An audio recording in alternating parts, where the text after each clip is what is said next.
I think it's important for first of all, I want to paint the picture that the English could never have entered Ireland at all without permission from the Roman Catholic Church. During the time of the famine, the Roman Catholic Church ordered, or not ordered, but encouraged and advised the people to keep paying their rents even though they were starving, right? So what I'm going to do is paint a few tiny pictures of what went on in Ireland, which will be further than me offering my opinion. This is this great book by this guy called Jack O'Brien. It's called British Brutality in Ireland, and it's printed by, let me see, I think it's, the Mercier Press, which is in Dublin.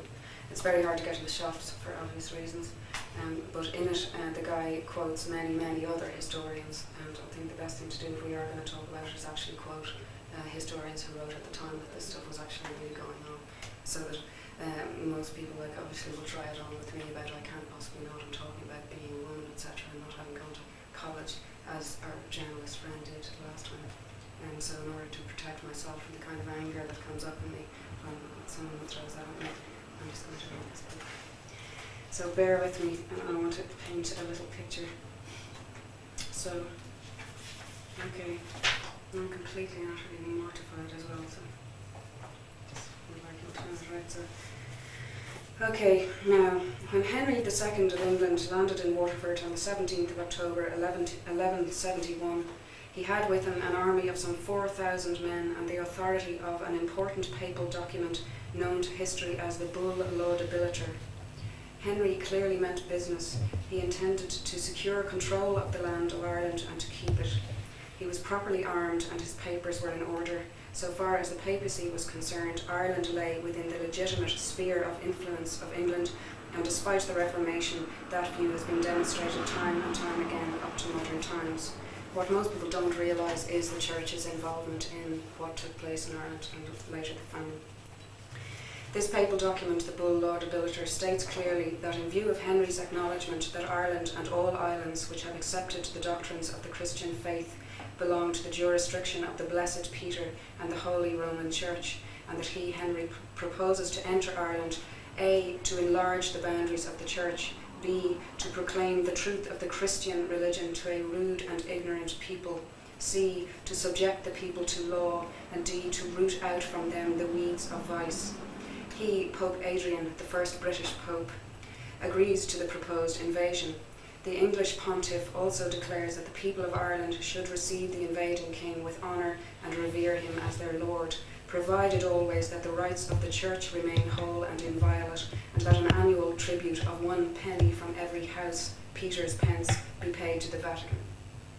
So for money, the blessing and approval of Adrian IV for the proposed invasion of Ireland was of vital importance to Henry in a century where the temporal power of the papacy was at its height. In a document called Dictus Papa, published a century before the invasion and attributed to Pope Gregory VII, it is proclaimed, this is to paint the picture of how the Brits couldn't come into Ireland without permission from the Church, but the Church always sneak over and make it look like the Brits did it so that we're all fighting the wrong enemy. Okay? Now, so this thing, Dictus Papa, in the age that they were so powerful, this is why they were so powerful, because this is what they said about themselves, their declaration. The Roman pontiff alone is properly called universal.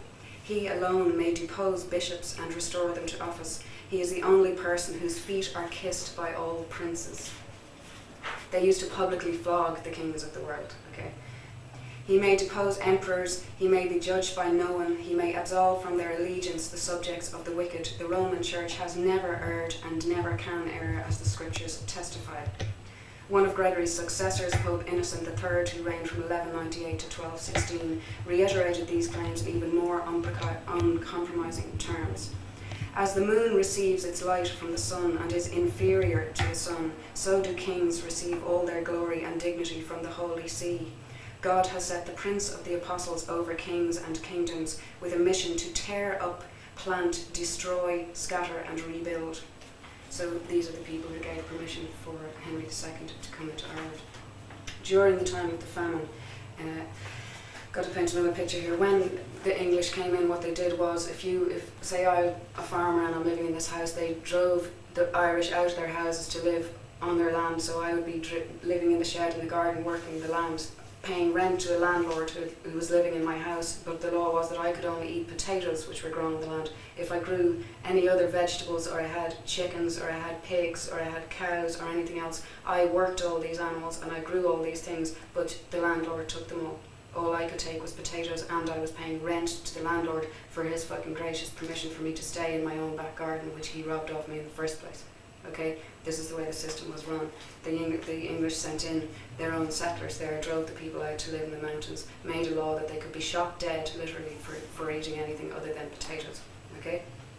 Now, I'm going to figure out exactly where I'm going to start here.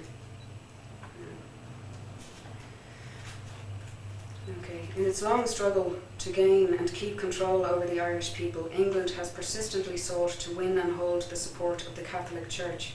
It has every reason to be proud of its successes. The original letter of approval for the invasion of Ireland by Henry II, the Bull Laudabiliter of 1155, came from the only Englishman ever to become Pope, Adrian IV. The Act of Union uniting Ireland with Great Britain had the support of the whole Irish hierarchy and many, if not most, of the lower clergy. So long as the Church had got free from the restrictions placed on it as an institution in the past, it was not much concerned about political liberty for the people.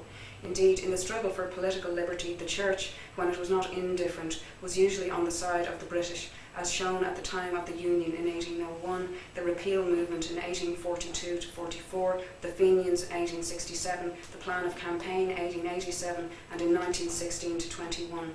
Even when Catholics were given the right to enter Parliament in 1829 at the price of almost total disfranchisement, the Church did not object, and it could be called the original multinational.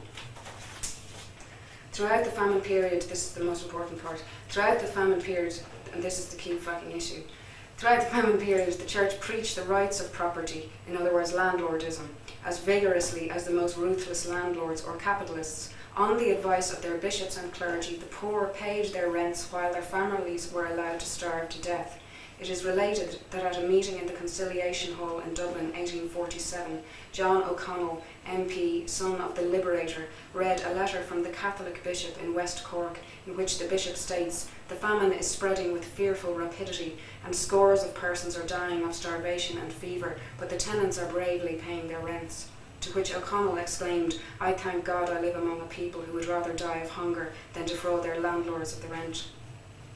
Commenting on the whole situation in a book called The Fall of Feudalism in Ireland, Michael Davitt writes, "There is possibly no chapter in the wide records of human suffering and wrong so full of shame, measureless, unadulterated, sickening shame, as that which tells us of, it is estimated 1 million people, including presumably 200,000 adult men, lying down to die in a land out of which 45 millions worth of food was being exported in 1 year alone for rent, the product of their own toil, and making no effort, combined or otherwise, to assert even the animal's right of existence, the right to live by the necessities of its nature. It stands unparalleled in human history, with nothing approaching to it in the complete surrender of all the attributes of manhood by almost a whole nation in the face of an artificial famine, because the priest said, pay the rent, do it, right? Now, this is Michael Davitt speaking again. The responsibility for what happened, the holocaust of humanity which landlordism and English rule exacted from Ireland in a pagan homage to an inhuman system, must be shared between the political and spiritual governors of the Irish people in those years of a measureless national shame. One power ruled the material interests of the people, the other their religious and moral convictions. Both preached law and order. Both two agreed in fathering upon the Almighty the cause of the famine.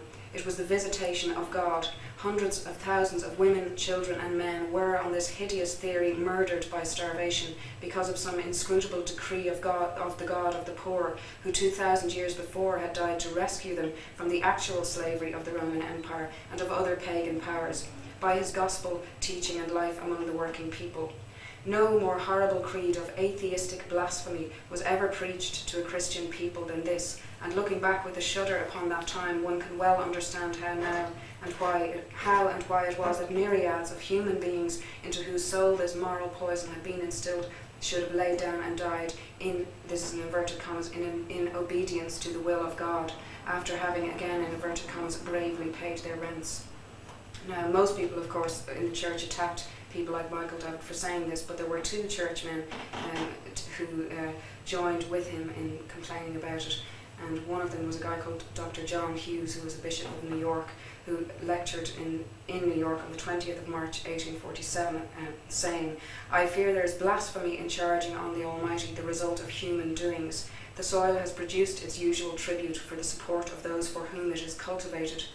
But political economy, finding Ireland too poor to buy the products of its own labour, exported the harvest to a better market and left the people to die of famine or live by alms.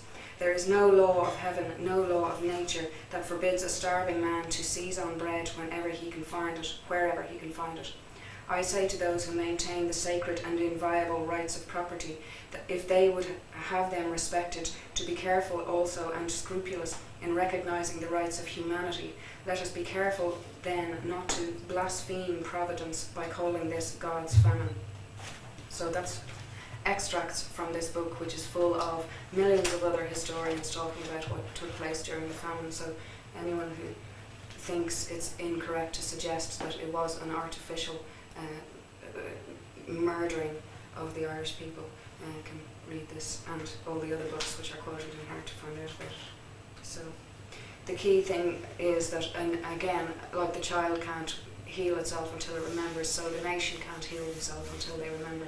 The church, having given permission for all this to be done in Ireland, then took over the educational system in Ireland, and in the history books which they wrote, they taught us that there was a famine. Now when they use the word famine, it suggests that there was no other food in the country. The shipping lists from the time of the famine are also in this book, which show hundreds of thousands of tons of food being shipped out of the country under armed guard during all of the worst years of the famine. Okay, so I know during the time the English came around into the houses of starving families or into the lands of starving families and offered them money not to teach the children Irish, which of course the people took because they were starving. But because they lost their language, they lost contact with their history, because the way we used to pass on our history was vocally. We used songs to pass on our history, and that's why basically we don't remember.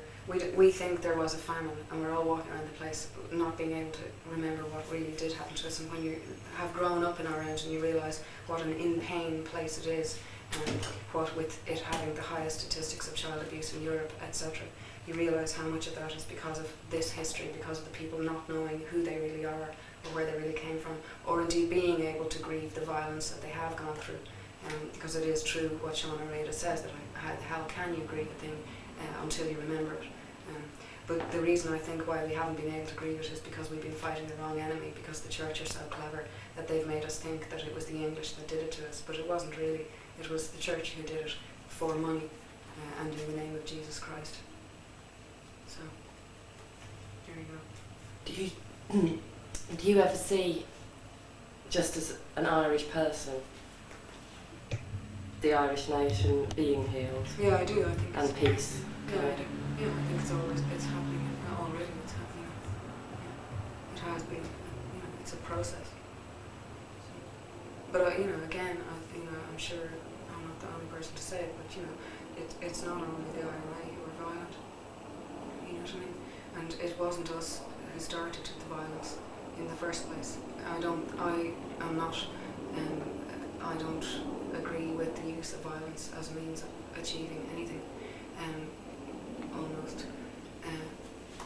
But I can see why it has led to this, basically. But I think it needs to be remembered by everybody that in the first place we were brutalised for no reason, and because of that we've been very, very angry, and because we haven't been allowed, we haven't been acknowledged that these things ever have happened to us. I think until it's acknowledged that we did get severely brutalised and some sort of apology or recognition happens, it'll be very hard for people not to be angry.